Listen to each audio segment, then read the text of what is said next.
Hi everyone, this is Diary of a Mystic. Welcome to One Bad Tarot Reader Podcast 4. Thank you for joining me and thank you for tuning in. On this podcast, I'm going to get a little bit into what it means or the differences of being a tarot reader or psychic or medium reading primarily for clients versus doing readings for true crime. So, thank you for listening, tuning in, and spending time with me during One Bad Tarot Reader Podcast 4. And here we go, girl, out the door. So, reading for clients versus doing true crime readings. It's a very interesting duality. From my experience, and this is my personal experience, being a true crime reader is very different than doing personal readings for clients. There's many variables to the differences between true crime readings and private readings for clients. There's also many things that can happen that never happened when I was primarily doing private readings for clients, or, for example, doing general tarot readings for the general public. So, as many of you know, if you don't know, then now you know, my first YouTube days began with doing general tarot readings for the general public on my first channel, Nightbird Enchanted, which I still have. And that essentially is just doing primary general readings for each astrological sign.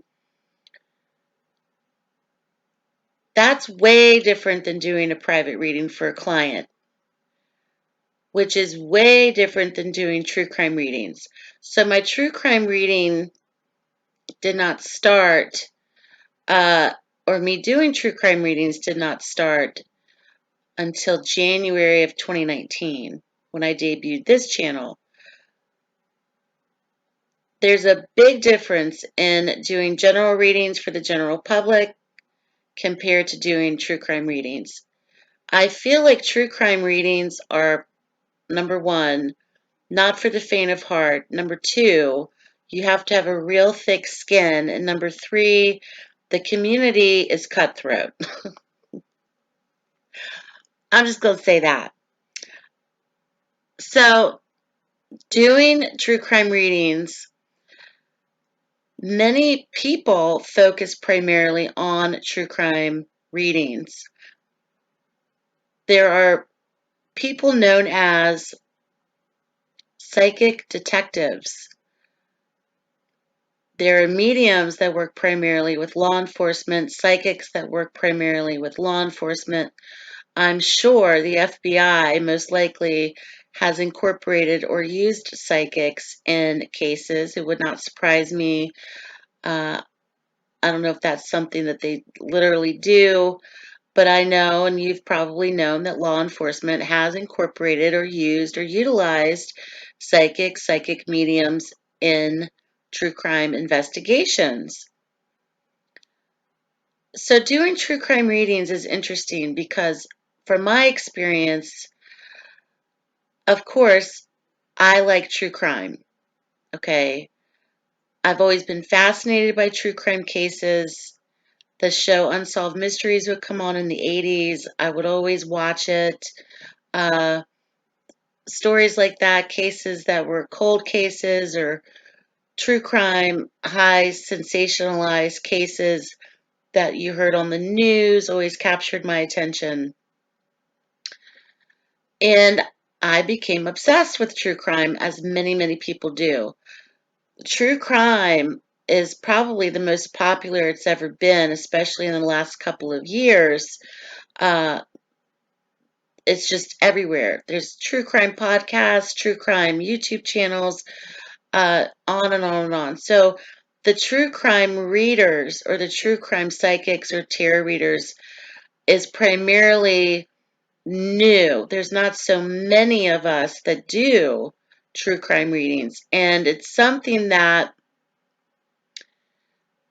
can be very controversial because we're dealing with individuals, okay, that we have never met, that we don't know anything about except from what the news is telling us or uh, what we've received in terms of information.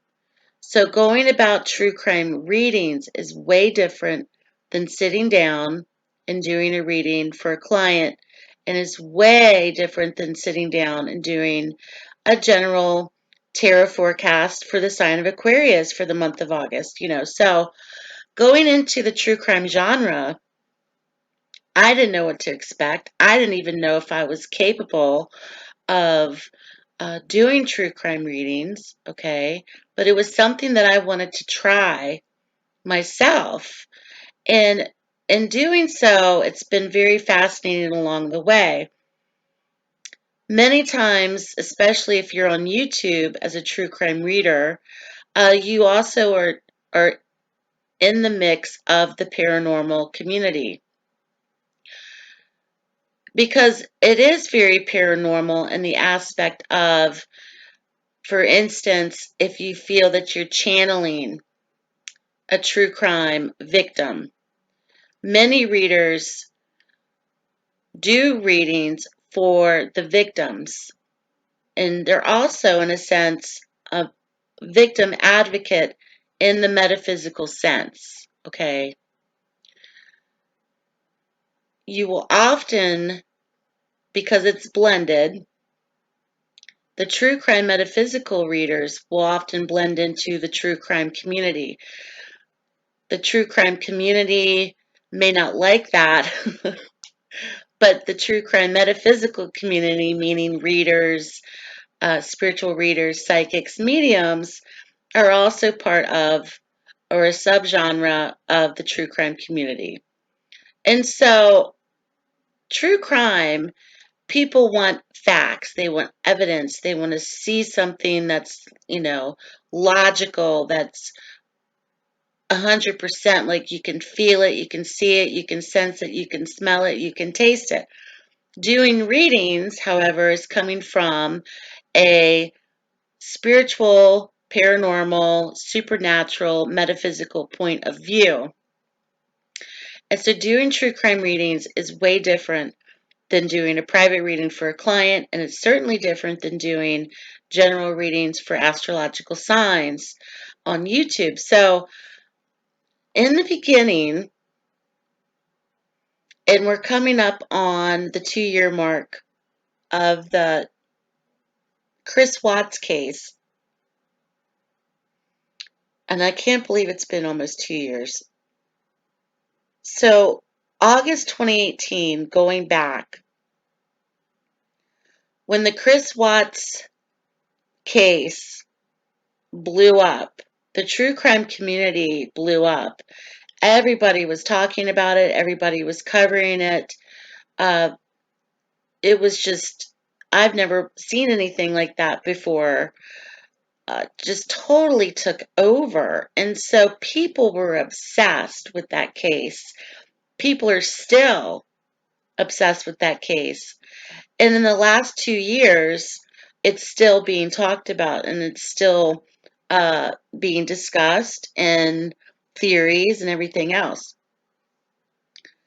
The fascinating part 2 years ago was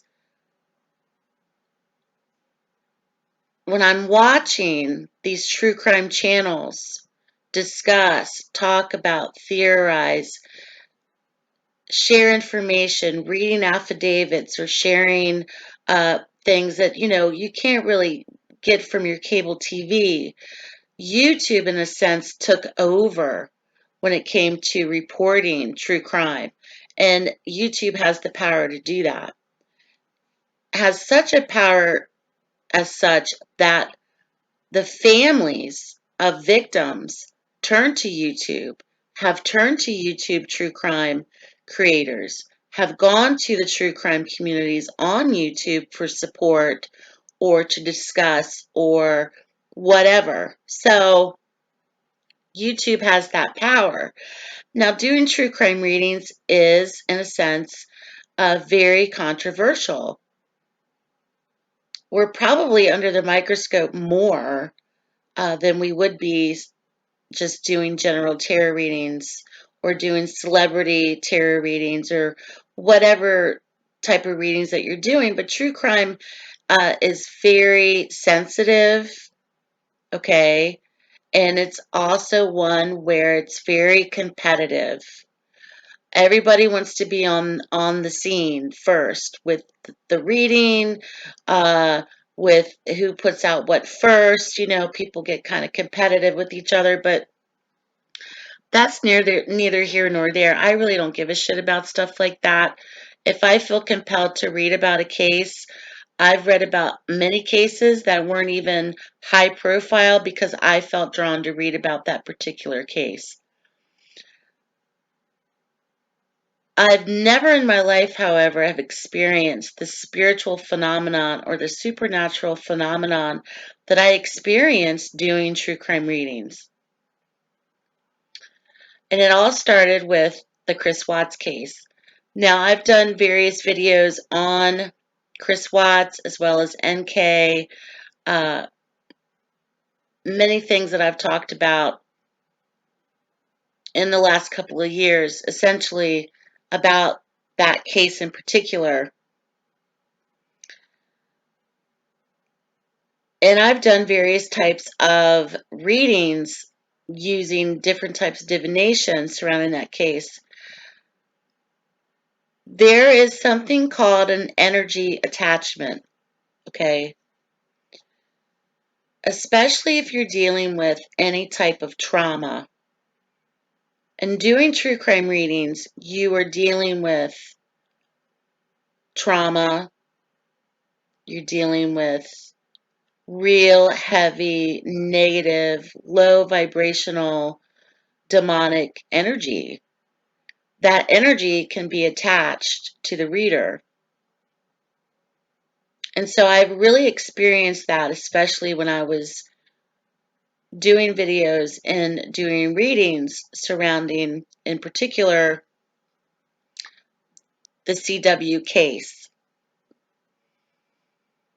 And I've made a video about the thing that I did experience, the energy of the shuriken that came to me, which is, and I didn't know what it was until I really figured it out, essentially is the tattoo that's on the back of CW's back, and it's called a shuriken, which is a Japanese uh, type of blade weapon. Okay, that energy showed up and didn't leave me alone for 2 weeks. And I explained it all in that video. So the energy attachment that came from that case, for me in particular, I feel came from, it showed up to me in the form of the symbolism on his back. That's how it showed up to me. That's how I saw it. That's how it came to me. Many other people who were covering that case also were experiencing things as well.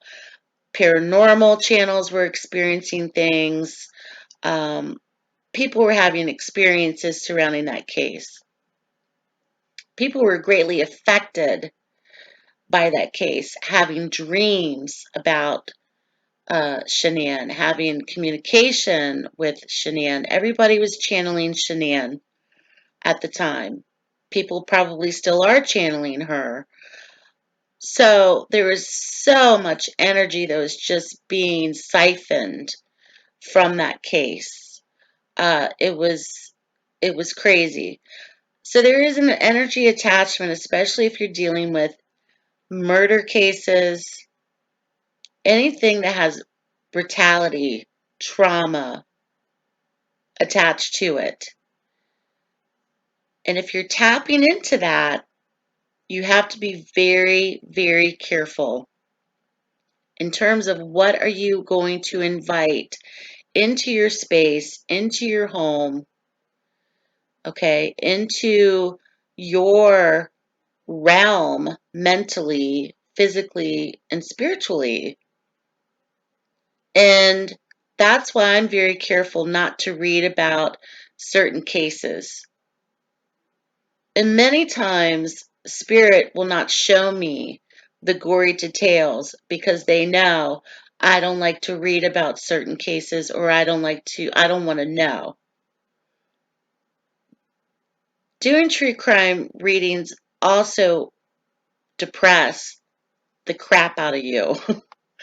I would get very, very depressed if I was doing or covering a true crime case, or if I became kind of crazy obsessed about it. It would drain me. It would depress me. It's very depressing. It can become very depressing. And so you have to be real careful to protect yourself first. So doing true crime readings in particular, being a reader, being a true crime reader, has its ups and it has its downs. The funny part of it is you you will see, and I've seen this more than once, you will see readers, tarot readers, psychics, mediums being brought up or being discussed in true crime uh, chats. And I've seen my name pop up more than once by somebody. Oh, Diary of a Mystic covered that. Or, oh, yeah, and somebody will be like, who's Diary of a Mystic? And so you'll see your name being discussed, or somebody had watched your video and, oh, well, I saw a tarot reader who said this, or I saw it, and some true crime channels are up with that. They're down with that. Some are like, we don't discuss psychics here. So anyway, so it just depends on who's open to it and who's not. And doing true crime readings, also, you have a lot of responsibility doing true crime readings. You have responsibility on what you're going to say, what you're going to put out, how much you're willing to put out in terms of what your perception is or what you're receiving as the message in your reading. Okay. And the weird part is sometimes readers will pick up the same type of energy in their readings about a case that's very similar. And people are too quick to say, you copied this or you copied that or someone copied you or yada, yada, yada.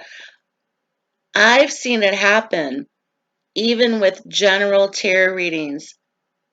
For the tarot readers who do monthly readings, weekly readings, daily readings, doing general readings will have the same energy thread for each sign. This will also happen with true crime readings.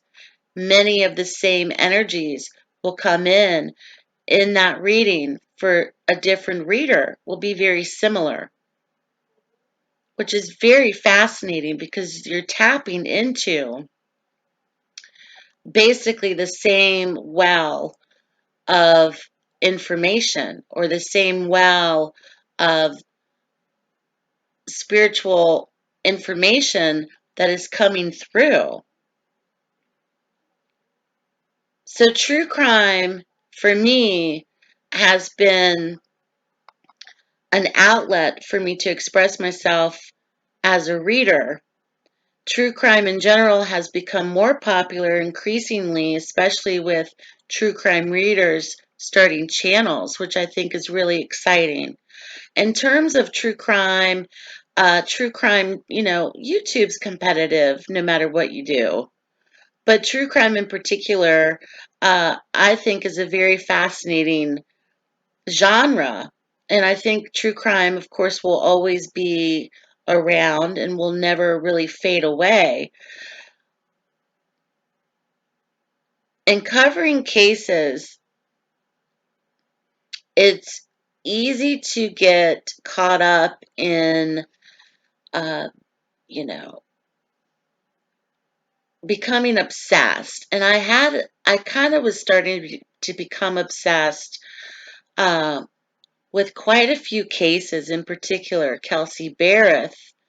I was very obsessed about that case. I would have dreams about her. You know, she just was always on my mind. That was one case in particular that I still think about, that I've done readings on. Carly Gousset is another one that I often frequently think about. That I've done readings about, that I just wonder, you know, what happened. And it's just, you think about these cases that you've covered. The most recent one that I can think of is Suzanne Morphew. Suzanne Morphew, you know, it's been almost a month since the news stated that the FBI was at her house. And it's just like, you think about these cases, they come in your daily thoughts. You know, they kind of become a part of you. Because if you sit down and do a reading and you're tapping into the energies of these cases, and that's an energy exchange, and so it does become a part of you. And so you have to be very careful about what you're willing to read about. Um, and you really have to be careful to guard yourself, especially spiritually. That's the biggest thing, because things will start to happen if you're not careful, especially if you're dealing with dark energy or dark demonic energy. I really believe to this day that the CW case had a lot of demonic energy, whether it was already instilled in the home prior, attached to the land, or attached to CW or NK. There's something that I feel was a demonic entity or demonic attachment to that case, very much so. And many people were like, "I'll quit blaming demons for what he did." And I'm like, look, this stuff is real. You know, this stuff is real. There's no excuses. This stuff is real. And doing this type of work, and from my experiences, dark demonic energy is very real, and it's attached to these cases in more ways than you'd ever think. And so the residual energy that is left over from a brutal event or a brutal murder or a traumatic moment, where does that energy go? That energy is still there. It's still there. That energy has to go somewhere. So where is it going to go?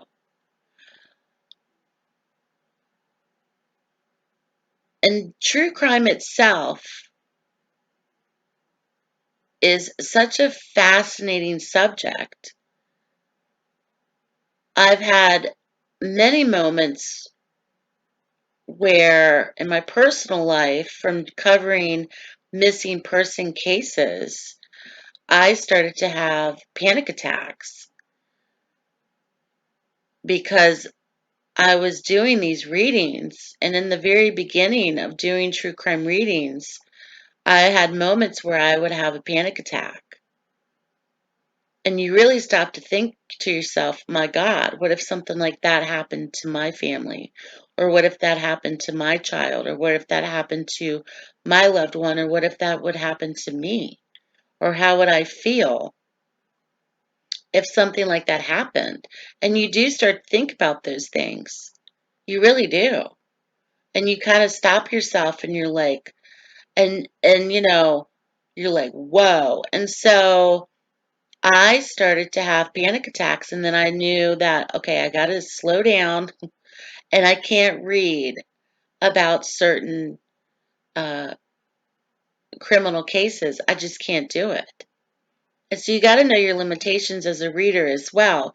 I mean, if you're out for the jugular and if you're uncensored and you just want to say what you want to say, you really have a lot of responsibility behind that.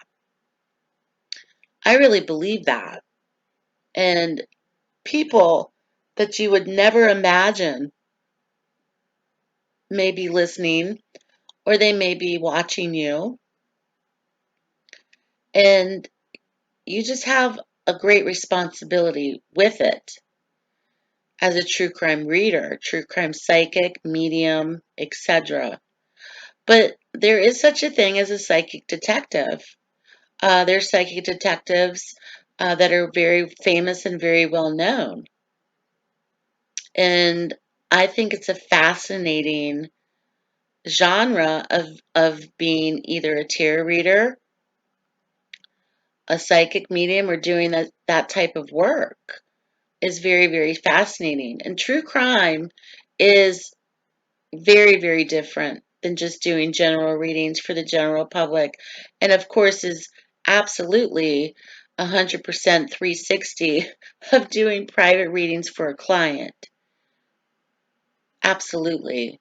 And I've had moments where, especially in like with the Gannon, with the Gannon case out of Colorado several months ago, expressing my opinion about things, people got really shocked and turned off by things that I had said. But that was just my personal opinion. In the beginning, I really did not feel uh, that the stepmother had anything to do with his disappearance. And I was wrong. I was way off. I was 100% wrong. And I just did not feel that. I really didn't. I did not pick up on that with her. Uh, and there could have been some things for me personally at the time uh, as to why I didn't that interfered with my interpretation of things. But I have personal opinions aside from doing readings on cases that I keep to myself sometimes. Um, but that one in particular really threw me. It really did.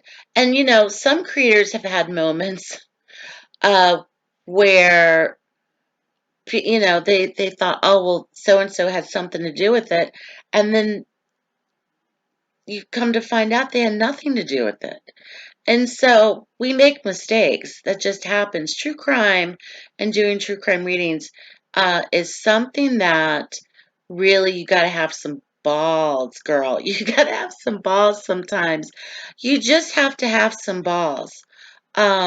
I don't feel like every true crime reader is an advocate for the victim or an advocate for the family.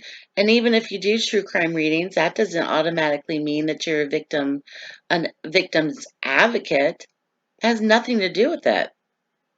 You know, many people may want to read for entertainment. Many people may want to read because they're interested in the subject. Many people want to read because they do support or they advocate for the victim or the family. Many people read just based on pure pleasure of reading. There's really no uh, rules and regulations as to why someone wants to do true crime readings, but you have to have a thick skin and you have to have some balls. Um, way more than you do being out in the the general tarot reading community of tarot readers all over YouTube. It's way different. And not everybody, you'll see crossovers. I crossed over from general tarot readings to true crime readings. There's a few that have crossed over like that, but not everybody does that. Uh, and I hope that the community grows. I would like to see the true crime reading community grow. I'd also like to see it become more positive. There's more women that read, of course, than men. I remember one guy who was doing true crime psychic readings, but I don't know if he uploads anymore. But you don't see a lot of men doing true crime readings or stuff like that. It's primarily women, but I would really like to see uh, it become more supportive in a lot of ways. And so the attachments that you can get from doing those types of readings are very real, and you have to remember to protect yourself. The thing that followed me for 2 weeks from the CW case was very intrusive. It was very nosy. It was very busy. It was in my space. It wouldn't leave me alone, and it stuck around me for 2 weeks. I made a video about it. I'll link the video down below if you've never seen this. But it happened to me, and I didn't know what the hell was going on. Uh, and it was very real, and it didn't do anything to harm me, but it made itself known. It made itself known to me, and it was constant. It was in constant motion. It was in constant action. It was intrusive. Okay. It was very intrusive. And if you pick up on energies or anything to you that just seems off, something's weird, you can feel it, like something's in the room or something's off, or I could physically see this. And many times I will see things physically that come to me in form, in terms of a spirit, in terms of an energy, will appear to me in my physical vision. I can see it. Doesn't mean like a full-blown person or a full-blown apparition will come to me, but I will see the energy. I can physically see it, and I could hear it too. And I was the only one that was dealing with this or witnessing this. And so that energy came directly from that case. So I wanted to do One Bad Tarot Reader podcast 4, talking about the differences between being a general tarot reader and being a true crime reader. It's way different in good ways, positive ways, and way different in bad ways and negative ways. So, pick your poison. Anyway, thank you so much for listening and taking the time out of your day, morning, night, evening, to listen to this podcast. I appreciate it. Also, if you'd like to consider becoming a patron on my Patreon, Diary of a Mystic, you get first access to this podcast before it debuts to YouTube. Thank you once again for listening and watching. Take care of yourselves. Until next time, stay blessed, stay healthy, and I'll speak to you soon.